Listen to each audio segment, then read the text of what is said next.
Bienvenue à la communauté d'études quotidiennes de la Bible. Durant toute cette semaine, nous avons étudié la leçon 3 qui avait pour titre « Le choix vous appartient ».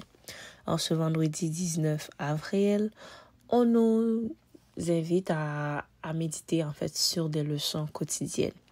Donc la première question que nous avons, c'est que on nous dit comment est-ce que vous pouvez concilier l'idée de la souveraineté de Dieu avec l'idée du choix individuel. Et je pense que ça, c'est vraiment une très belle question parce que ça nous fait en fait réfléchir en pensant à l'idée que Dieu, en fait, il est souverain, qu'il a autorité sur tout, mais en même temps, nous avons ce qu'on appelle le libre arbitre, donc la possibilité de choisir ce que nous faisons tout en étant sous l'autorité divine. Et moi, le fait que comment est-ce que je pourrais concilier ceci, c'est en me disant que cette autorité de Dieu, en fait, c'est une autorité qui s'accompagne de l'amour divin. Et cet amour, en fait, veut que les gens qui le servent par choix et non par peur. Donc, c'est ainsi que je le vois. Si vous le voyez différemment, n'hésitez pas à écrire, à commenter vos réponses par rapport à ces questions-là. Donc, la deuxième question serait comment les conséquences de nos choix nous affectent-elles ou comment est-ce qu'elles affectent aussi nos communautés et aussi les générations futures.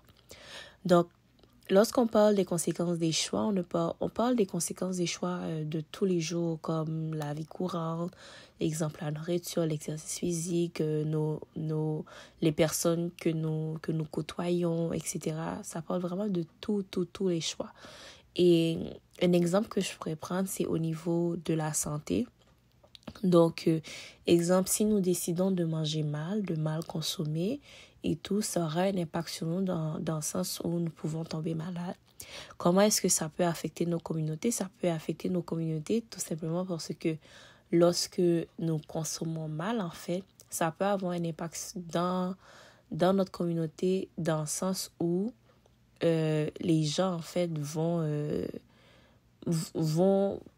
avoir, en fait, une responsabilité envers nous. Exemple, si on consomme mal et au bout du compte, on devient obèse, je donne un exemple ici, mais ça signifie que la communauté dans laquelle on vit va devoir mettre des règlements, va devoir venir avec des consignes, en fait, qui vont peut-être aider les personnes qui ont une forte poids. Donc, tout ça. Et comment est-ce que ça affecte les générations futures?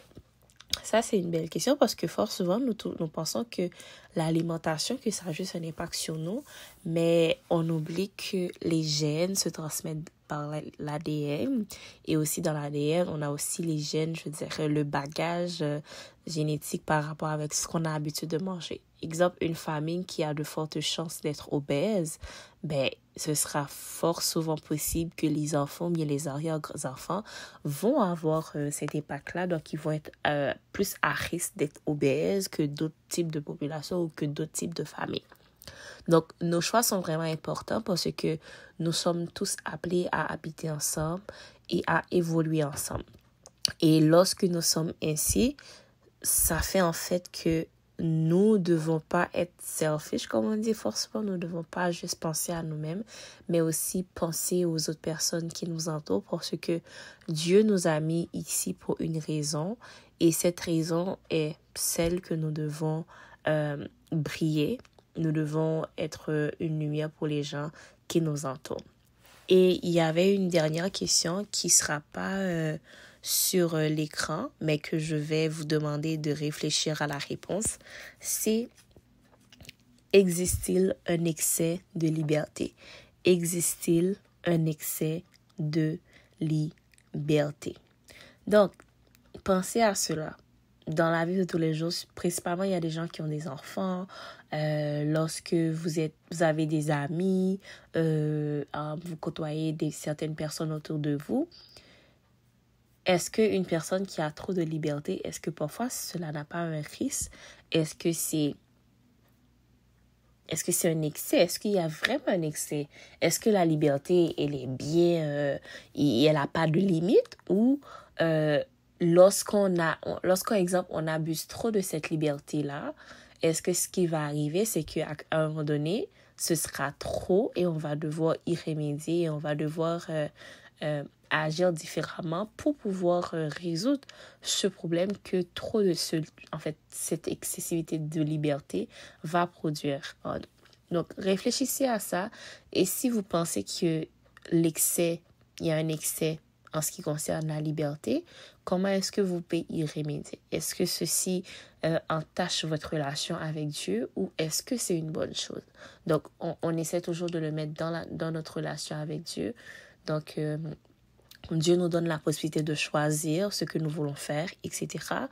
Donc, est-ce que ce choix-là que nous avons, est-ce qu'il y a une limite à ce choix-là ou est-ce que nous pouvons user de cette liberté comme on veut? Donc, à vous de voir, à vous de répondre. N'hésitez pas à mettre vos commentaires. N'hésitez pas à partager cette vidéo. Et c'était la leçon de cette semaine qui nous disait que le choix nous appartient. Et vous allez voir que tout au long de votre vie, en fait, vous devez choisir parce que à chaque choix que nous faisons, ça va aboutir soit à la vie ou soit à la mort.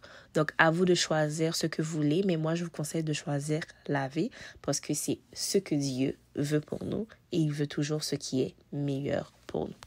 Donc, merci d'avoir été avec nous à la communauté d'études quotidiennes de la Bible. D'ores et déjà, nous vous donnons rendez-vous la semaine prochaine, donc demain, pour une nouvelle leçon, qu'on commence la leçon 4 qui a pour titre « Le fondement de son trône ». D'ores et déjà, passez une bonne journée. Au revoir.